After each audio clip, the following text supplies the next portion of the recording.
name is Kenley Jelinek. I'm a freshman, and this is my first year in FCCLA. Hi, I'm Paz Cody. I'm a freshman, and I've been in FCCLA for 1 year. Hi, I'm Sylvia Costa, and I'm a sophomore, and this is my first year as an FCCLA member. Our project is called Escape the Vape. Our mission is to bring awareness to the problem of vaping and the negative health effects that vaping can cause. Vaping is an epidemic for young adults, and we want to help people stop or avoid vaping completely. Our community partners were Panhandle Public Health and several high school teachers at Alliance High School. Panhandle Public Health provided valuable data from the most recent SHARP survey, and our high school teachers provided insights and knowledge from their viewpoints as athletic coaches, trainers, and health teachers. The research question we focused on was, how can we educate young adults on the negative health effects of vaping? The first thing we did was to contact Janelle Visser at Panhandle Public Health.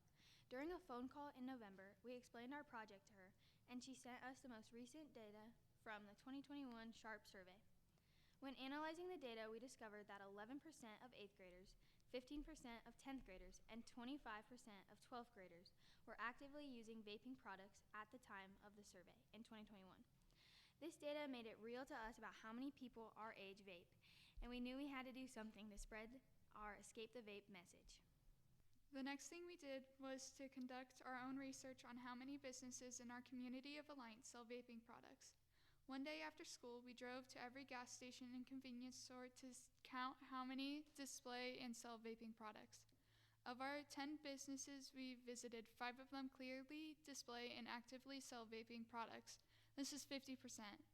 To raise awareness within our school community, we designed and put up anti-vape posters all around Alliance High School. We then created an account on TikTok called Alliance FCCLA. We wrote and produced a TikTok video about anti-vaping, which we posted on February 23, 2024. It currently has 15 followers and 88 views. Since then, we have made several other videos that follow current trends and also bring more awareness to the dangers of vaping. And now we will interview Izzy Thompson, the FACS teacher and the FCCLA advisor.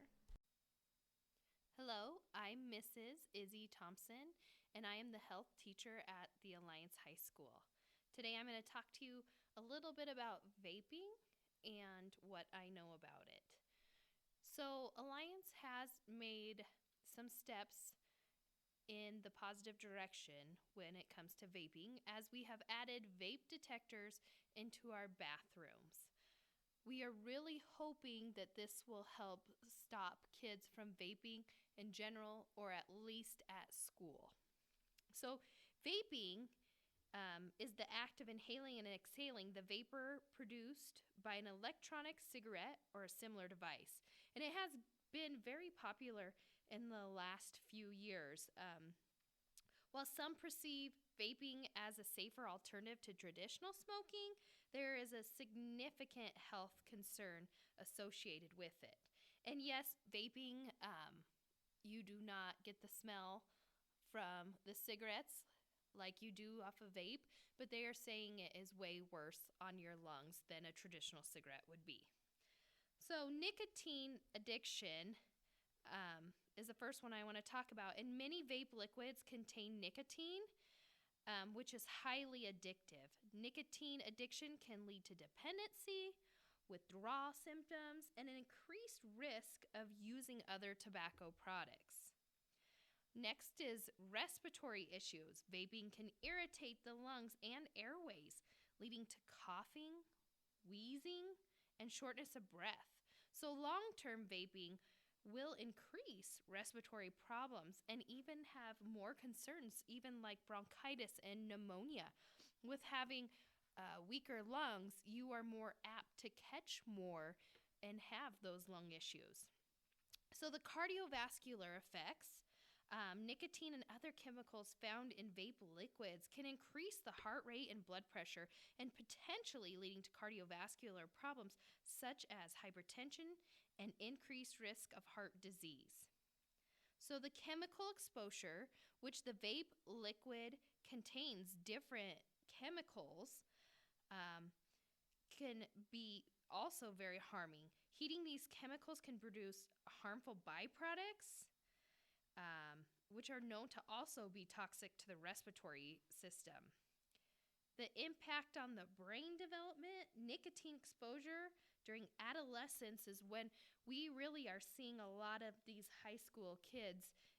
It's like a trend that they're going through and they're vaping, but it can harm the brain development, affect cognition, attention, and even mood regulation.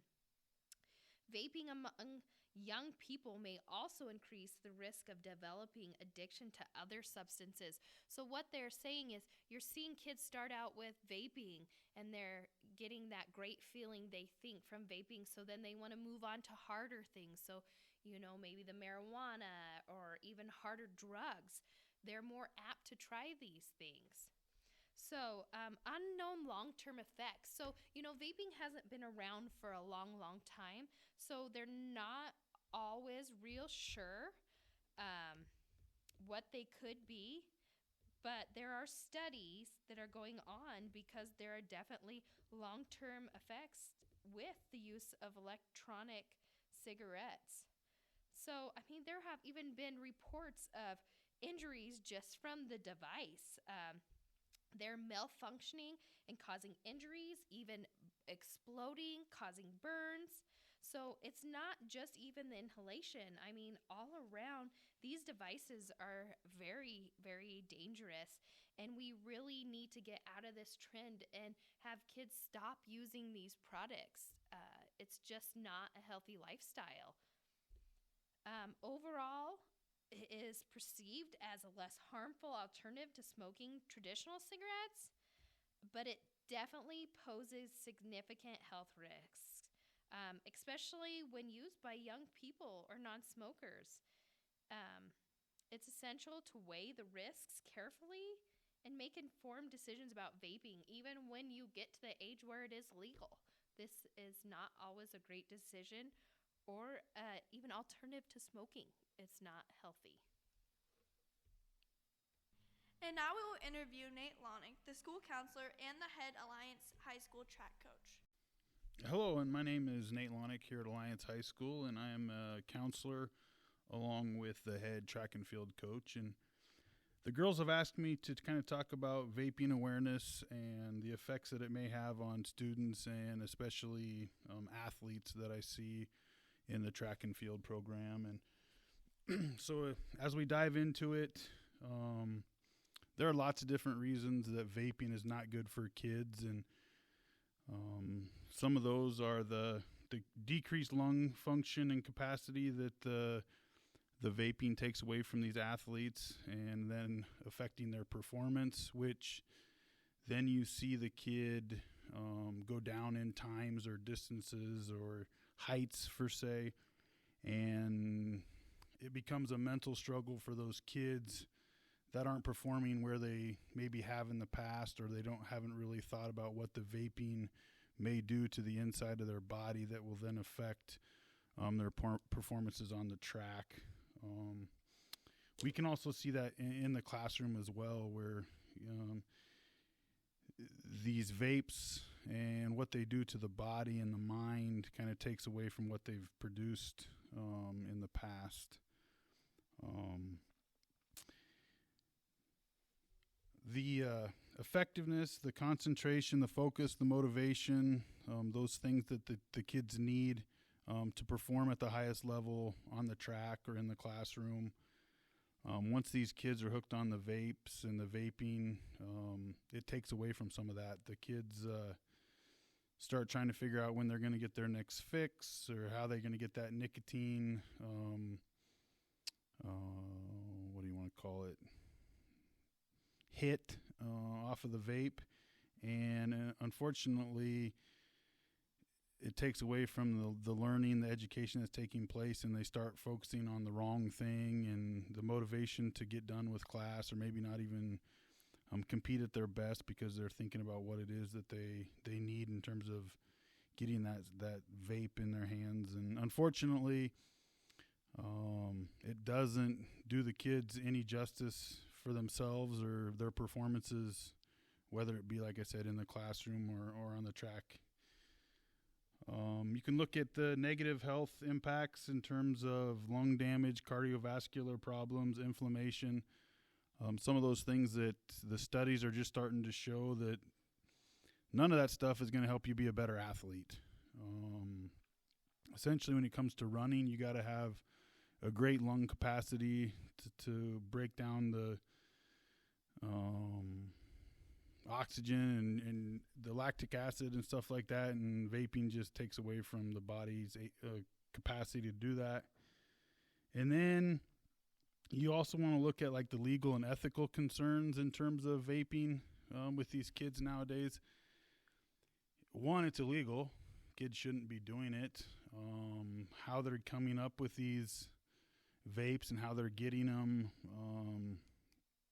for minors to show up with them, whether they're paying somebody to get them or they're taking their families, the aunts, uncles, moms, dads, brothers, sisters. The consequences are you're in trouble. Like, you get suspended. Now you can't compete for a while if you're caught with them. Studies are starting to show that secondhand vaping is just as bad on you, and the effects are just the same as secondhand smoking and stuff like that. So, vaping awareness, we're trying to do a little bit more. Posters around the school. The FCCLA kids are talking about it, presenting this podcast, trying to just make kids aware that when they do these types of things, it's not going to solve the problem that they're trying to handle with it. You know, whether it being cool and trying to fit in with their friends, maybe there's something going on in their life that they just, instead of handling it and talking to somebody about it, they just go to the vape and try to fix it that way and try to just eliminate it from their thoughts.